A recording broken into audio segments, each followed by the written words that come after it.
In my previous life, I didn't realize how much Jack Shaw hated me until the moment I died. All because I slapped his precious first love, Chloe Quinn. For that, he locked me in the basement for 3 days and nights. I had severe claustrophobia, and in that suffocating darkness, I screamed, begged, and struggled until I finally passed out in despair. When I woke up again, I was back to the night before my wedding to Jack. This time, I didn't hesitate, I climbed out the window and ran. 3 years later, I saw Jack again at my best friend's wedding. He was there with the same Chloe Quinn, the woman who had ruined me in my past life. When Jack saw me, his eyes filled with disdain as he sneered, towering over me like he always had.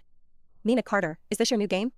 You think just because our horoscopes are a perfect match, I have no choice but to marry you? You ran away for 3 years just to play hard to get? To make me fall for you? He leaned in, his voice laced with arrogance. Let me make one thing clear, it's not going to happen. I can marry you again, but don't even think about controlling me. In public, you can play the part of Mrs. Shaw. But at home, you'll always be beneath Chloe. I didn't respond. Instead, I smiled, grabbed the arm of the man beside me, the heir of one of the most powerful families in the city, and said sweetly, "Honey, did you hear that? Sounds like a dog barking." The moment I called another man honey, Jack's composure shattered. His eyes turned bloodshot as he roared. Mina. Weren't you desperate to be Mrs. Shaw? How dare you call someone else your husband? At my best friend's wedding, I had just stepped off the stage in my bridesmaid dress when my parents dragged me to a table.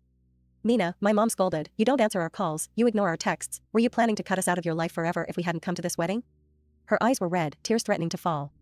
Mom, I already told you, I'm not marrying him. 3 years ago, I ran away because I refused to marry Jack Shaw again. In my previous life, when Chloe returned from overseas, Jack blamed me for everything that had gone wrong in his life. He claimed I was the reason he couldn't be with her, the reason his freedom was gone, the reason his life was ruined. So, when I slapped Chloe for provoking me, Jack retaliated by locking me in the basement. For 3 days and nights, I was consumed by darkness, hunger, and the feeling of ants crawling all over my skin.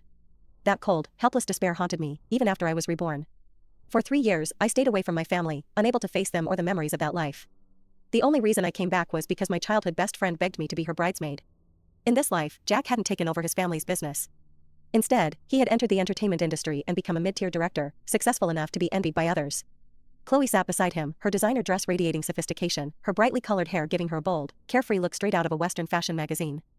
Their fingers were intertwined, and Chloe's eyes were full of disdain as she glanced at me. Compared to her, I was nothing. I wore a cheap, ill-fitting bridesmaid dress, my makeup hurriedly applied by the stylist. I didn't need to look around to know what people were thinking, the judgment and scorn in their eyes were loud enough. Well, Mr. Carter, one of the guests said with a smirk, you must be so proud. Look at Jack, he's made it as a director without relying on his family. And Mina's been in the big city for 3 years now, hasn't she? Surely she's accomplished something too, right? Another chimed in, shaking their head with a tut. Mina, you're being so stubborn. What's wrong with Jack? The Shaw family has so much money. Marrying him would mean a life of luxury, and your parents could even get a nice dowry out of it. What's there to complain about? A woman across the table laughed and added, Jack's not even the type to mess around. He only has eyes for Chloe. So what if he likes to keep her around? You're not as good as Chloe in any way, but at least you'd get to be Mrs. Shaw. Isn't that enough? The voices around me grew louder, each person chiming in with their unsolicited opinions. To them, my marriage was nothing more than a transaction, a business deal where I was the product. And yet, Jack Shaw's eyes never left me. For a fleeting moment, I thought I saw a trace of longing. Longing? I couldn't help but laugh. In my previous life, Jack once told me I was the best woman he had ever met, that marrying me was his greatest fortune. I believed him. I poured my heart and soul into our marriage, into his family. But in the end, I found out the truth, he married me because his parents told him our horoscopes matched perfectly, that I would bring good fortune to his family. When I lay dying, he screamed at me, blaming me for ruining his life, for keeping him from Chloe Quinn, his true love. Now, in this new life, the very idea that he might feel anything other than relief that he didn't marry me was laughable. Turning to the table, I forced a polite smile and spoke in a calm, measured tone. Uncles, aunts, Jack already has someone he loves. Marrying me was a lie, a sham. That's fraud, you know, and fraud is illegal. This isn't the 1800s anymore. Even if you drag me to some ancestral hall, it won't work. Besides. I paused, my smile sharpening. I'm already married. Jack's expression shifted from shock to disbelief, then finally to a mocking sneer. Mina Carter, 3 years away, and you've learned how to lie so effortlessly? I know I'm the best man you've ever had access to. You can't have me, so now you're inventing some imaginary husband? Beside him, Chloe leaned against his shoulder, her gaze dripping with condescension and hostility. Miss Carter, she said smoothly, her voice exuding false sophistication, I'm not like you.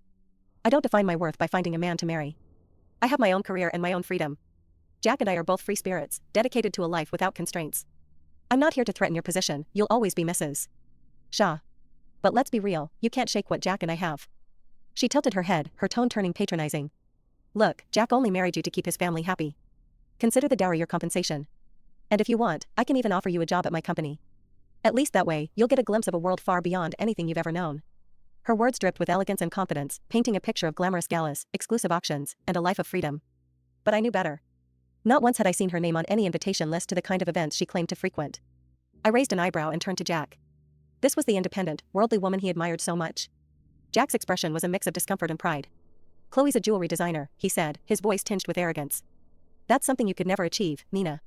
Look at your hands, they're so rough. What are you doing with your life now? Still working as a reporter? I nodded, unbothered by his insult. In my previous life, I had given up my career for him, abandoning opportunities to work with top mentors and eventually burying myself in the demands of his household. But in this life, I embraced my freedom, taking on the assignments no one else dared to touch. My hands bore the marks of hard work, but I felt no shame. Seeing my silent nod, Chloe let out a laugh, covering her mouth as if to stifle it. Miss Carter, as long as you don't cling to Jack after your divorce, I'll have him send you $1,000 a month as support. That's generous enough, isn't it? She wrapped her arms around Jack's, her posture exuding triumph. To her, I was nothing more than a disposable servant she was graciously offering to pay off. The others at the table jumped in, their words dripping with mockery. Being a reporter sounds fancy, but what's the monthly pay? $500? $1,000, tops?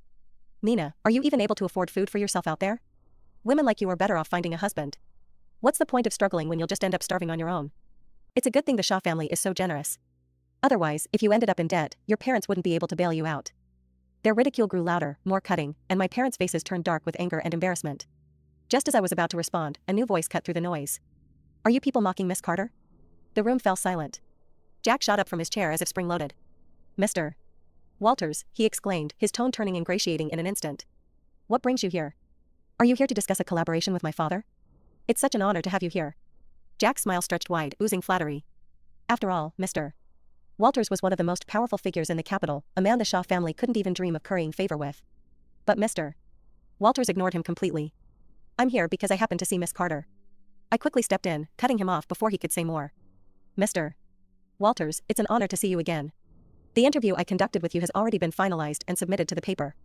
I stood up, subtly positioning myself between him and Jack. This was my best friend's wedding, and my parents were here. I didn't want to cause a scene. Turning to Jack, I met his gaze head-on. Jack, I'm never going to marry you. I told you, I'm already married. My husband will be here to pick me up soon. Mr. Walters seemed to understand my intentions. He glanced toward the door and said, the heir to the Hayes family is stopping by to discuss business. I'm just here to check in before his arrival. The moment the name Hayes family heir was mentioned, the room fell into stunned silence. Everyone stood up, their faces filled with nervous excitement. Mr.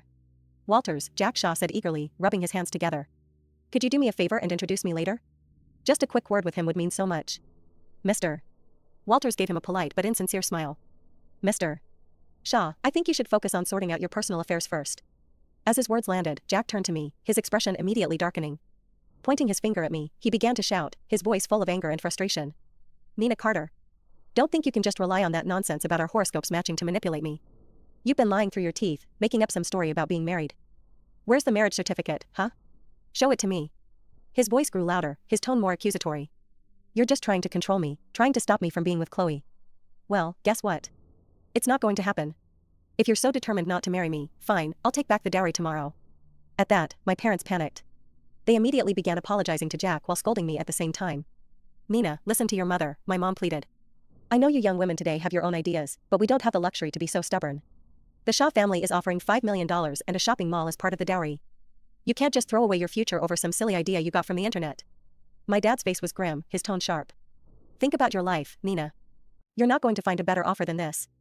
I looked at them, their faces a mix of worry and anger, and my heart sank. Their desperation reminded me of my past life.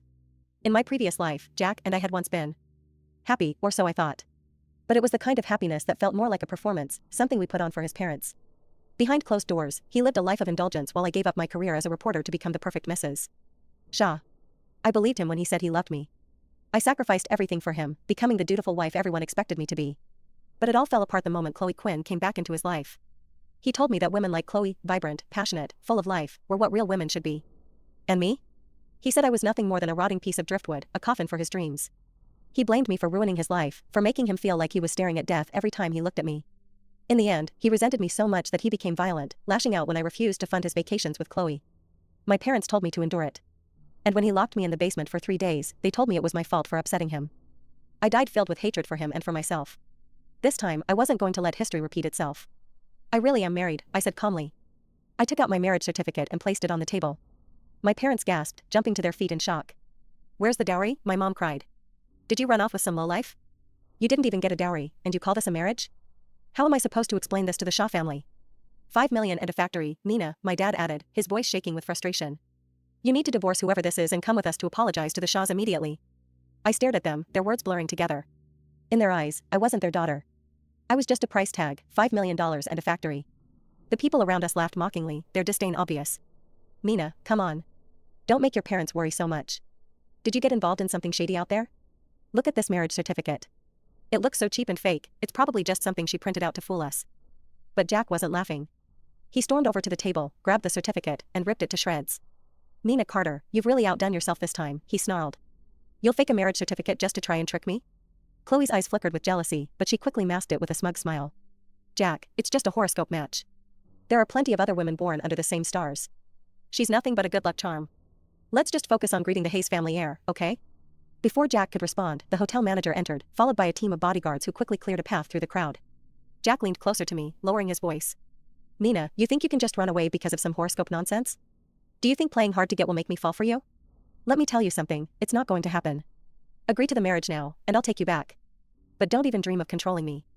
In public, you can be Mrs. Shah. But at home, you'll always be beneath Chloe. Before he could say more, the crowd parted, and the heir to the Hayes family, Nathan Hayes, walked in. Jack eagerly stretched out his hand, only for the bodyguards to block him. Nathan ignored him completely, his sharp eyes scanning the room until they landed on me. He walked over, his expression softening. Mina, he said quietly, his voice full of complaint. You said you were just here to be a bridesmaid for your best friend's wedding. I glanced at him, feeling a little guilty. I replied, my voice soft. You've never even worn a wedding dress for me, he muttered, his lips forming a slight pout. Nathan Hayes, the cold and distant heir everyone feared, was now standing in front of me, looking like a sulking puppy. I quickly turned to my parents, pulling them closer. Mom, Dad, this is my husband, Nathan Hayes. My parents' expressions shifted rapidly, from anger to shock, and finally to a fawning smile. They stared at our intertwined hands, their disbelief written all over their faces. Jack, however, completely lost it. He stormed over, his face red with fury. Mina Carter. Did you blackmail Nathan Hayes into this? Did you dig up some dirt on him to force this marriage? His voice rose, filled with desperation. You're supposed to be my wife. How could he possibly want someone like you?